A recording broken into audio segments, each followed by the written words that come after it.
참으로 복되고 좋은 날입니다. 날이 가을이 깊어가는 그런 계절인 것 같다는 생각을 참으로 하게 만듭니다. 예, 뭐 단풍도 최고로 잘 들었다고도 또 이야기를 하는데 단풍 구경들은 좀 다녀오셨는지 모르겠네요. 네, 이번 주에 좀 절정이라고 하니까요. 혹시라도 시간 좀 내셔서 단풍을 보러 다녀오시는 게 참 좋겠습니다. 예, 저도 가고 싶은데 갔을는지는 모르겠습니다만. 이스라엘에 가면 지중해를 낀 기다란 해안이 나와요. 이 해안을 타고 쭉 가면 참 예쁜 그 해변이 나와요. 모래도 너무 곱고 제가 처음 이스라엘에서 그 지중해 해변을 걸으면서 오래전 일이죠. 그 모래를 만졌을 때 그 감흥을 잊을 수가 없습니다. 참 이렇게 어떻게 모래가 이렇게 곱고 먼지도 안 날리고 부드러울 수가 있을까? 맨발로 걸으면서 그 느낌을 밟아보면서 지중해를 바라보던 그 기억이 납니다. 그 긴 지중해 해변을 보면서 바다가 이렇게 긴데 항구가 몇 개 없어요. 그건 이제 그 지중해 해변의 특징이 그렇습니다. 모래 언덕으로 이루어져 있기 때문에 사구로 이루어져 있기 때문에 그 해변이 얇고 그리고 배를 정박시킬 만한 그런 그 환경을 갖추고 있지는 않습니다. 그래서 성경에 보면 지중해 면을 끼고 있는 곳 가운데 많이 등장하는 항구 도시가 하나 나옵니다. 뭐 물론 그 뒤에 우리 그 신약 시대에 이르러 또 다시 또 나오긴 하지만요. 하나가 어디냐면 제일 대표적인 항구는 이 욥바항입니다. 이 욥바항에서 요나가 다시스로 가기 위해서 배를 탔던 곳이 바로 이 욥바라고 할 수 있는데 욥바는 좀 가면 그 언덕 그런 돌로 이루어진 그런 또그 해변들을 볼 수 있어서 여기가 옛날부터 항구를 두기가 참 적절한 곳이었구나 생각할 수 있겠지만 역시 규모는 그렇게 보잘것이 없습니다. 그랬던 환경을 갖고 있었기 때문에 이스라엘 백성들은 바다를 끼고 무엇인가를 해볼 생각을 별로 하지 않았어요. 갈릴리 빼고요. 갈릴리를 이제 바다라고 부르면서 그곳에 주로 사람들이 거주를 했죠.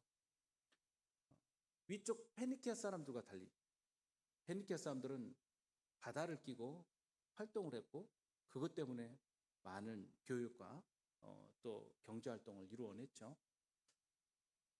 주전 대략 30년경에 헤롯이라는 사람이 등장을 하게 됩니다. 이 헤롯이 이제 권력을 움켜쥐게 될 때 로마로부터 선물을 받아요. 로마가 이 이스라엘을 통치하고 있을 때니까요. 이스라엘에 있는 해변에 있는 땅 지역 중에 한 군데를 어, 헤롯에게 줍니다. 자기들이 마음대로 땅을 나눠가지고 나눠주는 거예요. 헤롯이 그 땅을 받아서 그 땅을 가지고 항구 도시를 만들어서 옥타비우누스 가이사에게 헌정을 하면서 그 지역 이름을 뭐라고 부르느냐? 가이사랴라고 부르게 됩니다.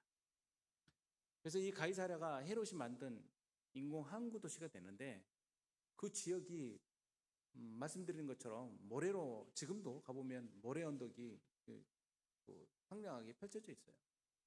그 지역을 완전히 개발을 해서 10년 동안 최고의 로마식 도시로 만들어버립니다. 그곳에 물을 끌어오기 위해서 대략 10km 정도 멀리 떨어져 있는 북쪽에 있는 갈멜산에서 수도교를 만들어서 이 수도교를 10km 정도 이어서 도시로 작은 낙차를 주어서 거기까지 끌고 와요. 지금도 그 수도교가 헤롯이 만든 수도교가 지금도 남아있어요. 그렇게 해서 엄청난 도시를 건립해두고 그 도시에 로마의 총독이 거주를 하게 됩니다.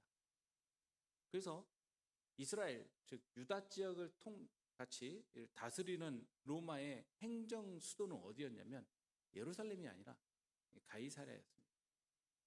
그곳에 많은 권력과 부와 또 문화가 집중이 되어 있었죠. 지금도 아주 잘 정돈된 원형 경기장이 남아 있고요. 그 헤롯이 만든 지금도 그곳에서 음악회를 합니다.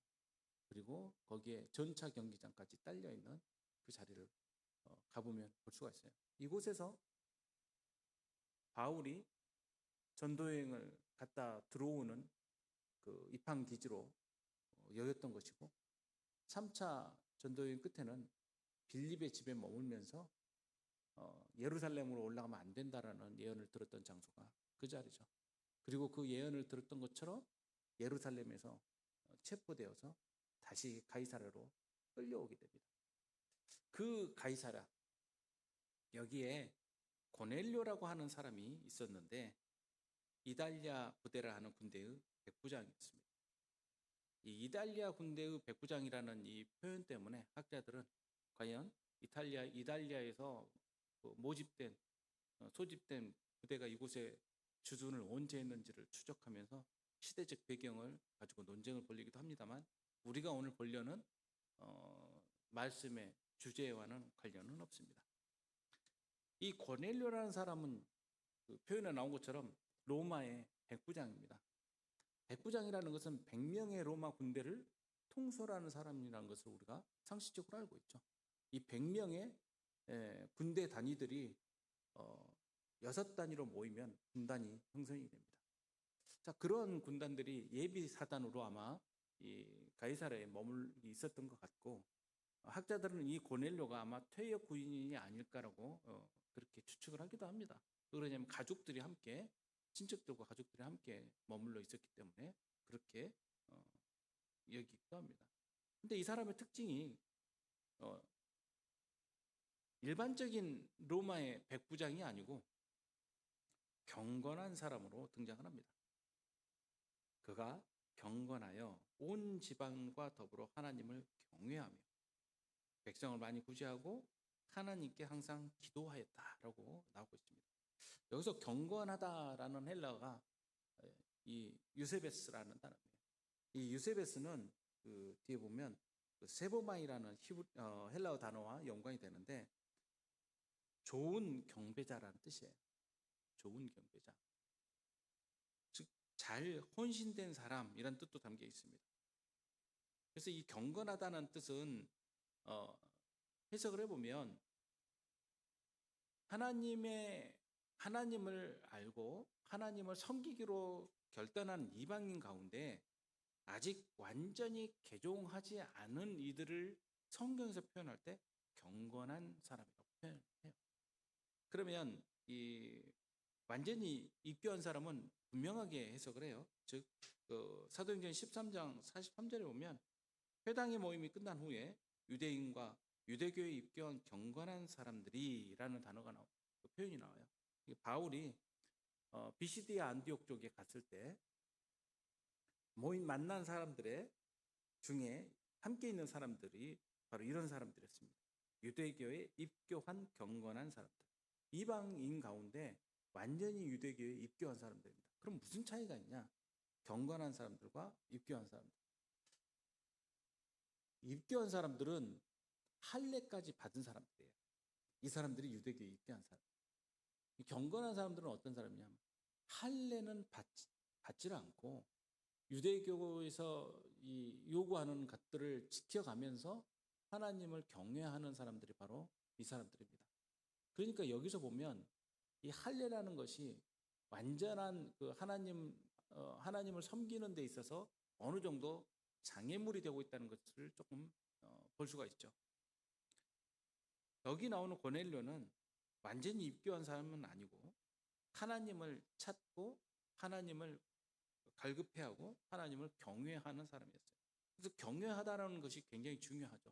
우리가 요즘 계속 이 단어를 가지고 말씀을 요즘 보고 있지 않습니까? 경외하다, 즉 히브리어로는 야레라는 단어를 쓴다고 말씀드렸는데 두려움이라는 단어가 들어있다고 이야기 드렸어요. 두려워하다는 것은 어떤 실체를 인정하기 때문에 있는 것이죠. 실체를 인정하고 그 실체의 마음을 쓰고 있기 때문에 우리는 경외하다는 단어를 씁니다. 두려워하다는 단어를 써요. 보이지 않는 하나님을 우리가 그 살아계신 하나님으로 받아들일 때 우리는 하나님을 두려워할 줄 알게 되죠. 하나님을 경외한다라는 이 말이 이 경건한 이 고넬료를 표현하는 데 있어서 그가 어떻게 경건한 사람인지를 알려주는 그 표현으로 등장을 합니다. 이 경외하다와 더불어서 두 가지가 더 붙어 있는데 구제하고 기도하는 거예요. 그가 어떤 사람인지 얼마나 하나님을 경외하는 사람인지를 표현하는 표현이 구제하고 기도한다. 하나님을 사랑하고 하나님의 살아계심을 인정하는 것을 우리가 어떻게 할 수 있냐? 그러면 두 가지로 알 수가 있죠. 하나는 기도하는 삶을 하고 있는지, 또 하나는 구제의 삶을 살고 있는지, 이 두 가지가 바로 그거라 볼 수 있겠습니다. 이제 하나님을 경외하는 그가 하루는 9시쯤 되어 환상 중에 밝히 보았다라는 이 단어가 나와요. 9시쯤 되어 환상 중에 밝히 보았다는 것을 강조하는 이유는 이 9시가 오후 3시를 말하거든요. 그러니까는 정오가 있고 오후 3시가 있는데 이 정오 무렵에 기도하고 오후 3시쯤 기도하고 이렇게 하루에 정해진 기도 시간이 있어요. 유대인들은 지금도 이 시간들을 지켜서 기도를 하죠. 오후 3시쯤 되니까 이 기도 시간이 되니까 환상 중에 밝히 보면 기도하는 가운데 이 환상이 이루어진 거예요. 그러니까는 앞에서 말씀드린 것처럼 그는 경건한 사람이었고 하나님을 경외하는 사람인데 무엇으로 그 삶을 알 수 있냐면 항상 기도 생활을 충실히 하고 있는 모습을 통해서 알 수가 있어요. 그의 기도 생활을 가운데 하나님의 사자를 만나게 됩니다. 하나님의 사자가 환상 중에 보였다라고 해서 환상으로만 보여졌을 수도 있고 또 하나는 환상 가운데 실제적으로 메신저로서 나타나서 그에게 전달했을 수도 있겠죠.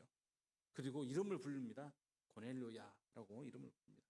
하나님께서 그 사자를 보내시면 이렇게 이름을 부르시죠. 너 이름이 누구냐라고 묻지 않지 않습니까?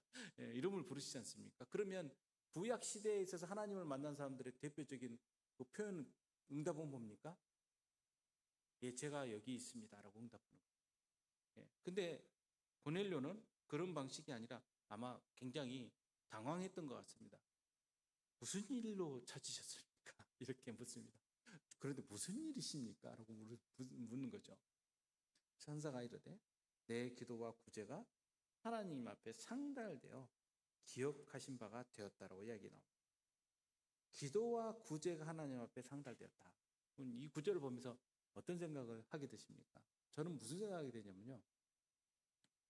우리가 교회에서 참 그 영성이란 단어를 많이 쓰잖아요. 영성이란 단어를 많이 쓰죠. 영성이 깊다. 그렇죠?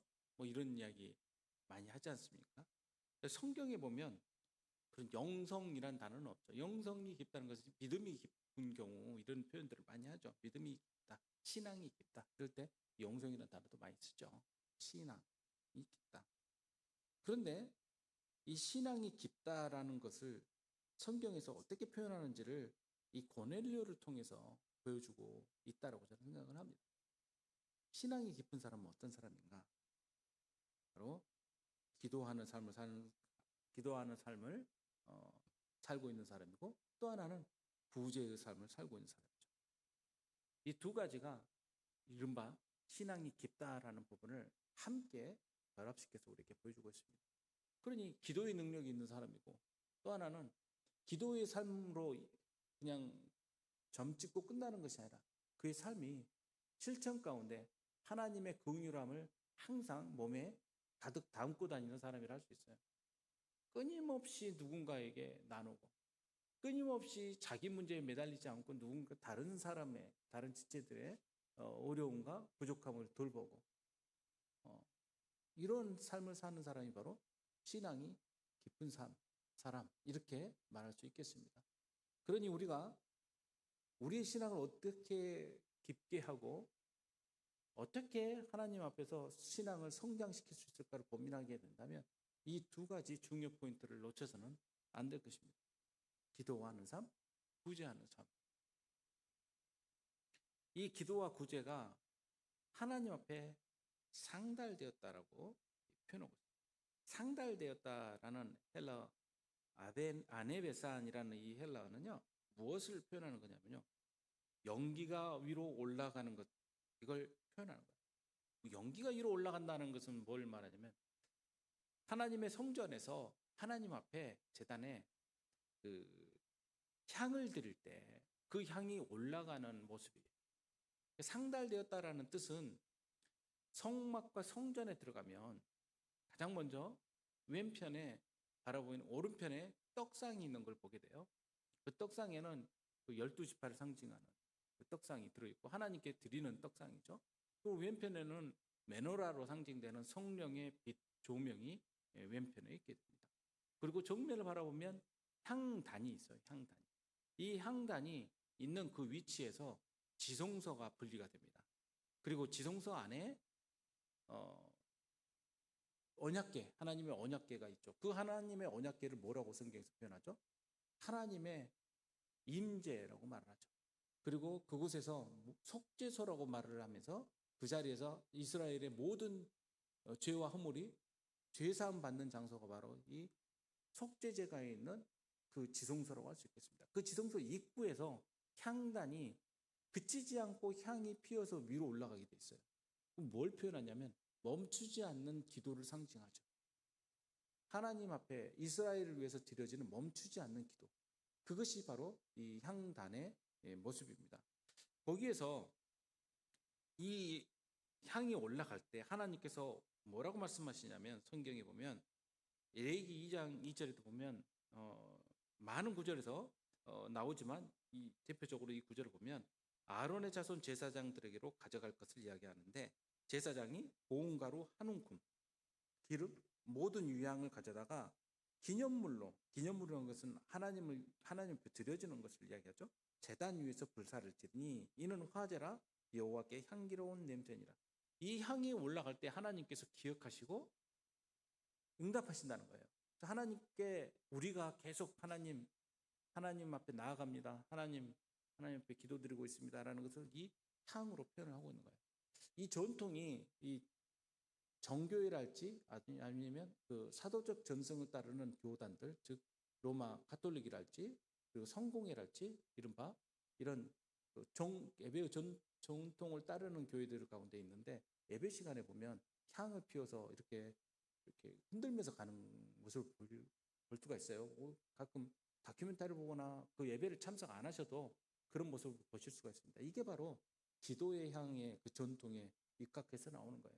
우리나라에서는 향하면 무당집을 생각하는 분들이 많아가지고 그거에 대해서 약간의 그 거리감을 느끼는 분들이 있는데 사람의 그 종교심 그리고 표현하는 법은 만물이 비슷해요. 그래서 무당들도 대상은 우상이지만 그렇게 하는 거예요. 피우는 것이. 그리고 뭐 조상 우리 재단 만들어 두면 거기다가 향불 피우는 것도 같은 원리입니다. 사실은요. 그런데 그 원리 자체가 잘못된 게 아니라 잘못된 대상한테 하고 있는 것이죠. 사실은요. 그래서 기도의 향이라고 우리 여겨질 수 있겠습니다. 이것이 상달되었다는 말이 중요하죠. 기도와 구제가 마치 지성성 안에 그 향단의 그 향기처럼 하나님 앞에 드려져서 하나님이 기억하신다는 거예요. 이것을요. 그러니까 여기서 또 우리가 눈여겨볼 수 있는 것은 기도만 하나님께 상달되는 것이 아니라 구제 또한 하나님께 상달된다는 것이죠. 하나님께서 기억하신다는 거 아니에요. 우리가 하는 모든 그래서 구제라는 단어는 이 섬김 자체를 말하죠. 코이노니아를 이야기할 수도 있고 우리가요. 그러니까 하나님께 드려진다라는 이 부분에서 이 구제가 쓰여지는 것입니다. 그러니까 우리는 사람한테 하는 거지만 결국 성경에서도 예수님께서 하신 말씀이 이것이 내게 한 것이라고 말씀하신 것처럼 하나님께서 예수님께서 기억하신다는 거죠. 근데 그렇게 하는 방법이 또 뭡니까? 사람들한테 칭찬받지 않는 거죠. 구제를 통해서. 그럴 때 하나님께서 기억하신다는 것이 성경에 분명하게 등장을 하죠. 그래서 그는 일상에서의 실천들 그리고 하나님의 뜻과 그 성품을 닮아서 이렇게 그 삶을 살아가고 있는 것을 우리는 보게 됩니다. 여기에 누가 또 등장하냐면요, 베드로가 등장을 합니다. 천사가 이렇게 이야기를 해요. 지금 사람들을 요바에 보내서 베드로라는 시몬을 청하라. 베드로, 시몬 베드로라고 우리는 이야기하죠. 시몬 베드로. 예, 이 베드로라는 시몬을 청하라고 이야기합니다. 그러면서 그가 누구 집에 있냐면 무두장이 시몬의 집에 유숙한다라고 말을 해요. 무두장이는 뭐 하는 사람입니까? 그 피역 제품을 만드는 사람이에요. 오늘날로, 아니 옛날 우리로 보냐면 백정이라고 할 수 있겠습니다. 백정, 시몬의 집에 유숙한다. 집은 해변에 있다라고 구체적으로 이야기를 하고 있습니다. 아주 딱 찍어서 말을 해줍니다. 마침 말하던 천사가 떠날 때 이 고넬료가 어떻게 하냐면 하인 둘과 부하 가운데 경건한 사람을 부릅니다. 이 하나님을 경외하는 사람들의 특징이 뭐냐면요, 자기 혼자 신앙생활을 하고 끝나는 것이 아니라 함께 있는 사람들이 함께 하나님을 경외하는 경우들을 우리는 보게 돼요. 자, 이게 억지로 내가 만약 어디 사장이다, 나는 교회 다니는 장로야, 그럼 직원들한테 맨날 뭐라냐면 교회 좀 다녀라, 교회 갔다 와서 주보 갖고 와서 나한테 보고해라.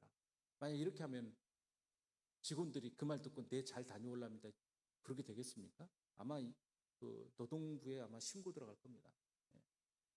어떻게 해야, 옛날에는 뭐 이런 인권이 있지는 않았겠지만 따로 어떻게 해야 가치 있는 사람들이 그 사람을 본받으려고 하겠어요? 그 사람이 믿는 신앙을 본받으려고 하겠습니까? 그것이 참으로 그들에게 감동을 주었을 때 그렇게 되지 않겠어요? 교회 다니고 직분자고 아무리 이야기를 해도 그의 삶이, 그의 신앙과 괴리가 있다고 한다면 누가 그것을 칭찬을 하겠습니까? 근데 고넬료는 아마 삶도 그의 신앙과 일치되는 사람이었던 걸로 보입니다. 그 가운데 경건한 사람이라고 말할 때는 역시 함께 있는 사람 중에 경건한 사람들이 있다는 것인데, 여기서 부하라는 단어가 다른 개역성경에는 그냥 종졸 이렇게 나왔는데 이 뜻은 뭐냐면 가까이 있어서 지지하는 사람이라는 뜻이에요. 그러니까 부하긴 하지만 그를 가까이 함께 있으면서 보고 그처럼 행하고 함께 지지하는 사람이에요. 이 사람을 불렀어요. 그리고 대신 보냅니다. 마치 아브라함이 늙은 종을 하란으로 보내서 자기 아들 이삭의 신부감을 찾아오라고 했을 때 그 늙은 종이 마치 아브라함의 아바타처럼 정확하게 그 믿음으로 기도하고 또 결과를 얻지 않습니까? 그것처럼 이 고넬료가 이런 일에 있어서는 아무나 보내지 않냐고 사람 한 사람 데려오는 건데, 자기가 정말 신임하는, 그리고 자기를 충실하게 보좌하고 있는 이 부하를 한 사람 택해서 다른 집안 하인 둘과 함께 보내게 됩니다. 그리고 그냥 보내는 것이 아니라 이 일을 다 일을 말을 했다라는 뜻은 뭐예요? 자기가 본 환상의 내용과 그 이야기들을 전부 다 숨김없이 알려주었다는 뜻 아니에요. 그냥 명령으로 사람 하나 데려와라 이런 뜻이 아니지 않습니까? 그리고 욥바로 보내게 됩니다. 이튿날 길을 가다가 성에 가까이 갔을 그때에 동시다발적으로 어떤 일이 벌어지냐면 베드로 또한 그 시간이 정오쯤 되었을 때예요. 그 시간이 제 6시더라라는 이 6시가 정오를 뜻합니다. 정오쯤 되었을 때 기도하려고 지붕에 올라갔다라는 것은 이 옥상으로 올라가서 자기가 다른 사람들의 방해를 받지 않고 기도하려고 하는 것을 표현하고 있는 것이죠. 그 기도하려고 하는 그때 역시 고넬료하고 좀 비슷하지 않습니까? 기도 시간을 지키면서 기도하고 있는 베드로. 그때 베드로가 시장하여 먹고자 하며 기도하러 올라갔는데 딱 점심 무렵이네. 그리고 옛날 사람들은 아침 일찍부터 동 트자마자 움직이잖아요. 이 시간 되면은 배가 고프죠. 시장하여 먹고자 하며 그때 하필 딱 하늘이 열리면서 그릇이 하나 내려오는데, 그냥 그릇이 아니라 보자기 같은데 네 개를 메어서 땅에 들이었더라. 아마 이 표현들은 뭐 어렵게 이게 뭐 헬라어로 뭐고 이렇게 설명할 필요 없이 아마 이 옥상에 있다 보니까 뜨거운 햇볕을 피하기 위해서 그 위에 이렇게 그 펼쳐둔 그러한 형태의 그 천막 같은 형태의 모습을 아마 환상 가운데 그 위에 내려서 오는 그 동물들을 본 게 아닌가 이렇게 해석하는 학자도 있습니다. 환상 가운데 내려오는 동물들이 있는데 4발 가진 짐승 그리고 공중에 나는 것들 이런 것이 함께 등장을 해요. 그러면서 이것이 이 가운데 소리가 있는데 베드로야 일어나 잡아먹으라. 뭘 갑자기 동물 데려오는데 어떻게 잡아먹어요 거기서. 우리는 이렇게 생각할 수 있지만 당시 사람들은 그 요리가 오늘처럼 다 손질된 뭐 고기를 구할 수도 있지만 자신들이 그렇게 해서 그 요리를 해서 먹는 그런 그 환경하에 있을 때 아닙니까? 여기서 잡아먹으라라는 말에는 어떤 뜻이 담겨 있냐면 하나님 앞에 바칠 때의 희생제사를 뜻할 때도 쓰여지는 단어가 바로 이 잡다라는 가운데 담겨 있어요. 그러니까 정확히 말하자면 잡아서 이것을 죽여서 먹으라는 거예요. 희생자처럼 마치 이렇게 표현되고 있는데 앞서서 하나님께 상달되었다는 이 고넬료 기도의 모습과 하나님 앞에 제사라는 그런 그 그림에 있어서는 조금은 비슷한 부분들이 있습니다. 그런데 이것이 뭐가 문제냐면 4발 달린 짐승과 기는 것에서 문제가 있어요. 4발 달린 짐승에는 부정한 짐승 그리고 정결한 짐승이 다 담겨 있을 겁니다 아마. 근데 기는 것에서는 다르죠. 기는 것은 성경에 보면 먹어서는 안 되는 그 짐승으로 등장을 합니다. 즉 성경 레위기 11장에 보면 땅에 기어다니는 모든 길짐승은 가증한 즉 먹지 못할지니 땅에 기어다니는 모든 기는 것 중에 배로 밀어다니는 것이나 내 발로 걷는 것이나 여러 발을 가진 것 이런 파충류들은 먹어서는 안 된다는 거예요. 그러니까는 이런 것들이 함께 포함돼서 온 거예요.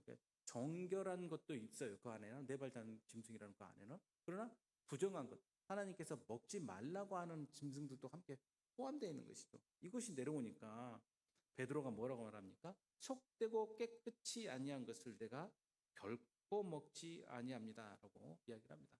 그래서 여기서 속되고 깨끗하지 아니하다라고 번역된 것은 부정하다라고 표현하는 것이 맞겠습니다.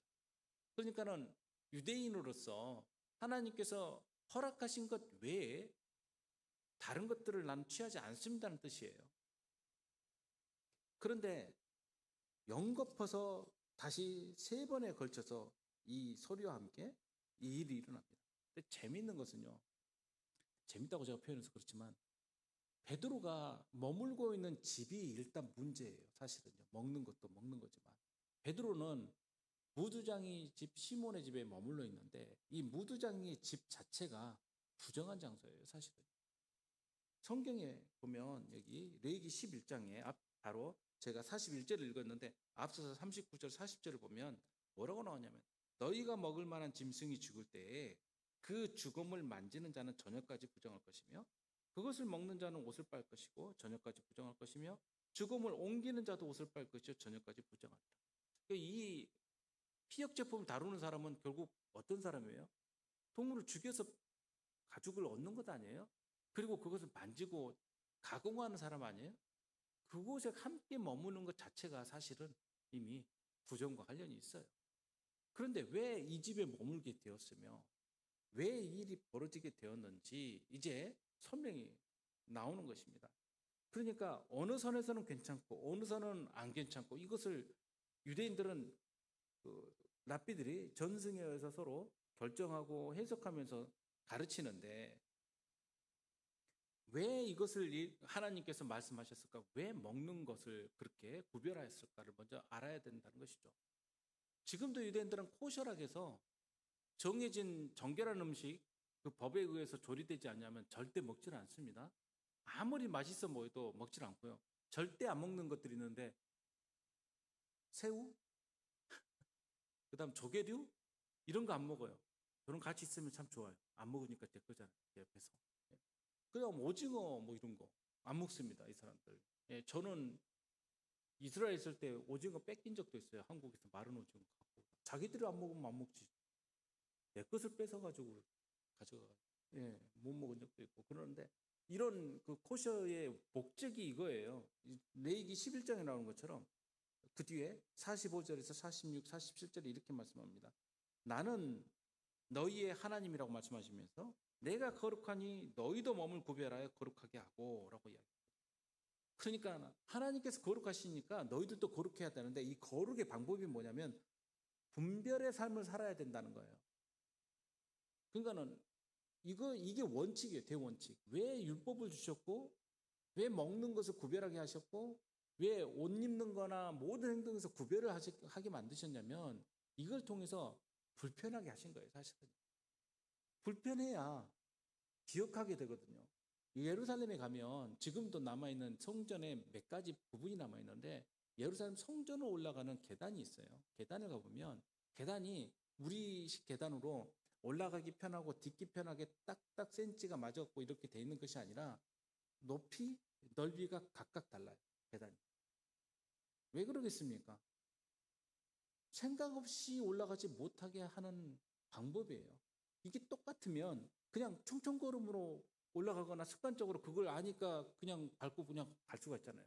그러나 생각 없이 가면 헛디거나 발을 넘어질 수가 있죠. 높이와 넓이가 각각 다르니 말입니다. 왜 율법을 주셨을까? 우리로 하여금 하나님을 기억하게 하는 구별된 삶을 살게 하신 거예요. 그래서 구별하라는 이 음식의 규정을 준 겁니다. 이걸 그 영양학적으로 해석하려는 분도 있고 또 위생적으로 해석하려는 분도 있고 막 그러는데 전혀 상관이 없습니다. 손 씻는 것도 위생 때문에 주신 이야기는 아니에요. 결론적으로 그게 위생 결과가 될 수는 있을지언정 그것 때문에 손을 씻는 건 아니거든요. 구별하는 거예요. 우리는 어떤 사람인가? 하나님을 경외하는 사람이다 라는 것을 삶 가운데 우리가 잊어버리지 않도록 매사에 그것이 있는 겁니다. 근데 우리는 우리의 신앙의 방법이 조금 거꾸로 가는 경향이 있어요. 신앙을 우리 삶의 틀에 맞추어서 우리한테 편하도록 이걸 발전시킨다고 생각을 하나 봐요. 그걸요. 조금 더 편하게 하자는 거예요. 옛날 혹시 교회에 진짜 그 보수적인 교회를 가보면요. 의자부터가 달라요. 의자가 등받이가 편안하게 이렇게 솟아있질 않아요. 뒤에 살짝 튀어나와 있어요. 영국에 가보면 오래된 교회도 가보면. 왜 자꾸 이렇게 등을 좀 기대고 좀 편하게 있으려면 그게 톡 튀어나와가지고 사람 이게 불편해서 다시 이렇게 등을 딱 앞쪽으로 당기게 만들어놔요. 왜 그러냐면 왜 그러겠어요? 그렇게 등 기대고 편안한 자세로 몸이 적응되는 상태로 하나님의 말씀을 듣거나 예배드리지 못하게 한 거예요. 그게 옳다는 뜻은 아닙니다. 우리도 뭐 하나씩 달아놓자는 뜻은 아니에요. 그건 아닙니다. 그러나 뭔가의 장치들이 있다는 거예요. 우리들로 하여금 정신을 차릴 수 있는. 이 음식 규정이 바로 그거예요. 이게 본질이 아니에요. 음식 규정을 잘 지키면 신앙을 잘 지키는 게 아니에요. 그런데 그렇게 굳어져 온 거예요. 이제까지. 베드로는 계속 강한 부정을 합니다. 내가 결코 먹지 않겠습니다라는 것은 진짜 네버예요. 네버. 절대로 하지 않는 일입니다. 그런데 두 번째 뭐라고 말씀하시냐면 하나님께서 깨끗게 하신 것을 내가 속되다 하지 말라고 말씀합니다. 이 결론이 그거예요. 하나님께서 정하신 법을 너희들 스스로가 해석해서 그렇게 아니다라고 말하지 말라는 거예요. 그렇게 하면서 여기에 세 번이 있은즉 하늘로 올려져 가니라라고 나오면서 그 뒤에 이 고넬료가 보낸 사람들을 만나게 되죠. 우리들이 가진 신앙의 확신이 있어요. 이것을 어느 구약학자는 뭐라고 하냐면 그게 가장 큰 죄라고 자기는 발견하게 되었다고 이야기를 하더라고요. 우리가 가진 신앙의 확신을 가지고 거기에 매여서 사는 삶. 이것이 하나님께서 가장 우리들에게 그렇게 살면 안 된다라고 말씀하시는 그 모습이라고 할 수 있겠습니다. 우리는 어떤 삶을 살고 있습니까? 어떤 신앙의 삶을 추구하고 삽니까? 고넬료가 가진 그 믿음, 그걸 어디까지 유대인들은 인정을 했을까요? 이 만남이 엄청난 변화를 가져옵니다. 재미있는 건 헤롯은 유대인들을 착취해서 가이사랴라는 항구 도시 만들고 이것을 로마에게 바치고 로마식 도시를 만들면서 이 유대를 잘 식민 통치할 수 있는 기구를 설정할 수 있는 장소로서 이 가이사랴를 만들어 두었는데 하나님께서는 곧 이어 이 가이사랴를 복음 전도의 전초 기지로 만드세요. 거기에서 땅끝까지 이르는 복음 사역들이 이루어지게 됩니다. 그러니까 우리는 하나님의 계획을 우리 스스로 판단하고 우리가 결정하는 오류를 범해서는 안 될 것입니다. 오늘 이 말씀의 본문 가운데 우리는 베드로의 입장이 되어 봅니다. 우리 스스로 헌신된 사람이라고 하지만 참으로 하나님의 말씀에 귀 기울이고 있는지, 그리고 하나님께서 원하시는 뜻이 무엇인지 우리가 귀 기울이고 있는지 다시금 돌이켜 봐야 될 것이라 생각을 합니다. 얼마 전에 저를 찾아왔던 그 전도사님들이 자꾸 질문하는 것 중에 하나가 바로, 목사님 어떻게 해야 이것이 하나님의 뜻 때문에 하는 일인지 구별할 수 있습니까? 그거 유일한 기준은 하나예요. 하나님께서 참으로 기뻐하시는 일인지 아니면 내 기쁨을 위한 일인지 우리가 구별해 봐야 될 것입니다. 이제 말씀을 마치고자 합니다. 로마서 14장 14절을 보면 바울은 결국 이렇게 말합니다. 내가 주 예수 안에 알고 확신하노니 무엇이든지 스스로 속된 것이 없을 때 다만 속되게 여기는 그 사람에게는 속되니라.